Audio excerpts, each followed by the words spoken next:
Te atreves a descubrir el secreto que las autoridades intentaron ocultar. Quédate hasta el final y desentraña el misterio del faro de Ela Morelos, diciembre de 1900. 3 foreros experimentados desaparecen sin dejar rastro de una isla remota en Escocia. La historia oficial es simple: a una tormenta inesperada, una ola gigante, un trágico accidente. Pero la verdad, como siempre, es mucho más extraña. Los registros del faro cuentan una historia diferente. El 15 de diciembre, uno de los fareros, Thomas Marshall, escribió en el diario de a bordo: una tormenta terrible, la peor que he visto en 20 años. Lo extraño es que, en tierra firme, en la costa cercana, no se registró ninguna tormenta ese día.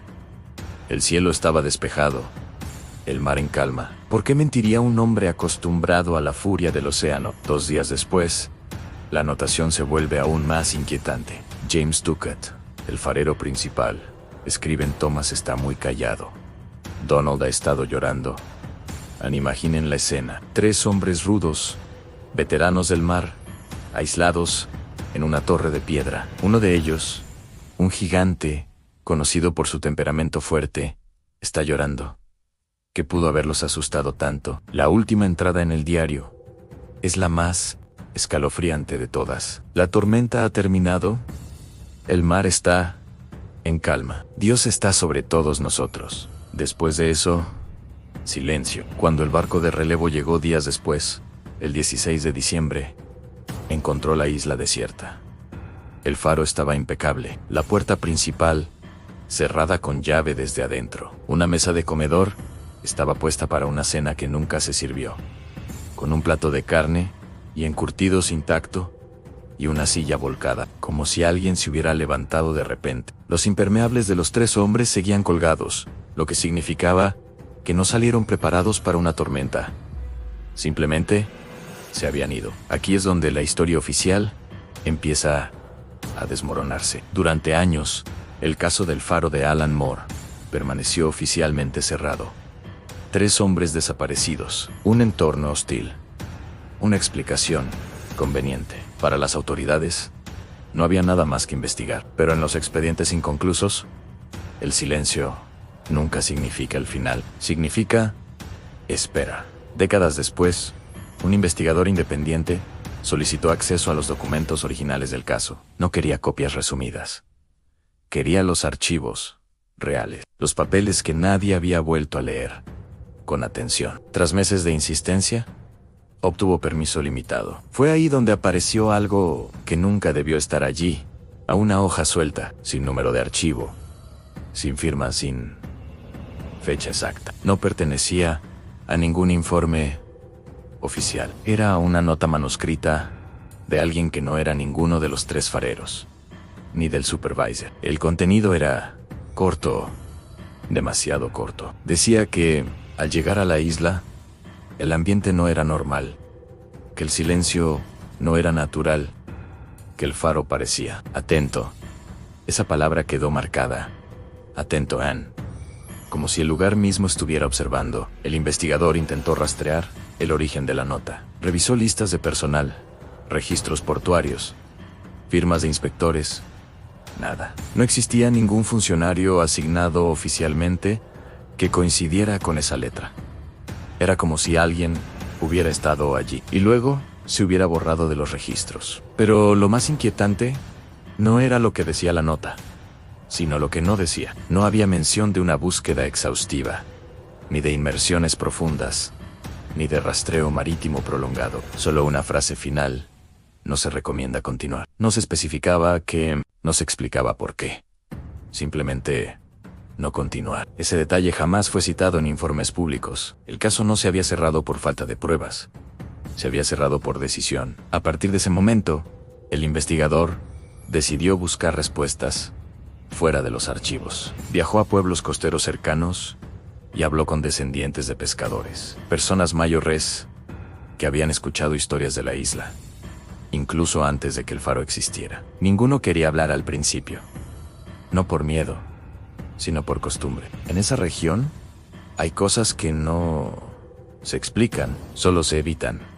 Pero tras varias entrevistas, todos coincidieron en algo. La isla siempre fue evitada. No porque fuera peligrosa, sino porque, según ellos, decían que cuando alguien pasaba demasiado tiempo allí, el lugar comenzaba a cambiar. No de forma violenta, no de forma evidente. Primero, el sonido del mar parecía desfasado. Luego, el viento dejaba de seguir patrones normales. Y finalmente, aparecía la sensación de ser observado. No desde un punto específico, sino desde todo. Nadie hablaba de criaturas o fantasmas. Hablaban de una presencia que no atacaba, que no perseguía, que no se mostraba, una presencia que llamaba. Y aquí surge una coincidencia inquietante. En los días previos a la desaparición, los registros de los 3 guardianes cambiaron. Las anotaciones técnicas disminuyeron. Las frases comenzaron a fragmentarse, como si el faro hubiera dejado de ser su prioridad, como si algo más hubiera ocupado ese espacio. Una de las últimas entradas, decían Donald, está inquieto. Otra, escrita con mayor presión, añadían dice, que escucha algo, incluso cuando el viento se detiene. No ruidos, no golpes, algo. Y luego, apareció una palabra que jamás debería figurar en un cuaderno técnico. Rezamos. 3 hombres adultos, experimentados, aislados, sí, pero entrenados, rezaron. Eso no se hace por rutina, ni por aburrimiento. Se hace cuando la lógica deja de funcionar. La última anotación clara del cuaderno fue escrita horas antes de la desaparición. Solo una frase, está más cerca. No hay contexto, no hay explicación. Está más cerca. ¿Más cerca de qué? ¿O de quién? La investigación oficial nunca intentó responderlo, pero al comparar fechas, el investigador encontró algo imposible de ignorar. Esa frase fue escrita la misma noche en la que otros faros de la región reportaron interferencias inexplicables. No apagones, no fallas eléctricas. Interferencias en luces que no seguían rutas. Señales que aparecían y desaparecían.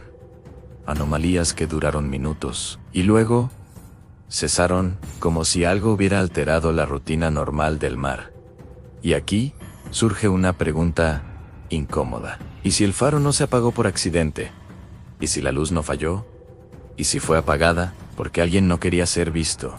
O peor aún, porque algo quería ser visto. Las teorías son muchas, y a cada cual más extraña. Algunos hablan de un altercado entre los hombres, una pelea que terminó en tragedia, y un pacto de silencio en el fondo del mar. Otros sugieren espionaje, que los hombres fueron secuestrados por un barco extranjero. Pero las leyendas locales hablan de algo más antiguo. Cuentan historias de la Dama Fantasma, un espíritu que habita la isla y llama a los hombres hacia el mar. O de los hombres azules del Minch, criaturas mitológicas que buscan ahogar a los marineros. ¿Pudo una fuerza sobrenatural, una entidad de la isla, haberlos atraído a su fin? La explicación oficial, la de la ola gigante, también tiene problemas. Si una ola masiva barrió la isla, ¿por qué los aparejos del muelle estaban intactos?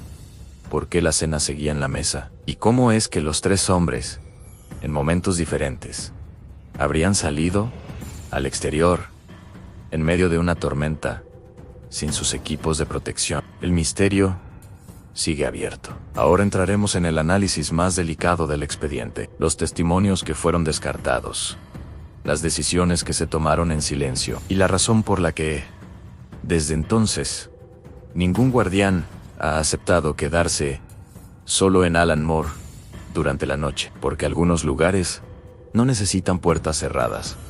Solo necesitan que alguien escuche, y cuando eso ocurre, ya es demasiado tarde. Si quieres más historias que desafían la lógica, suscríbete y únete a la búsqueda, porque la verdad siempre espera ser encontrada.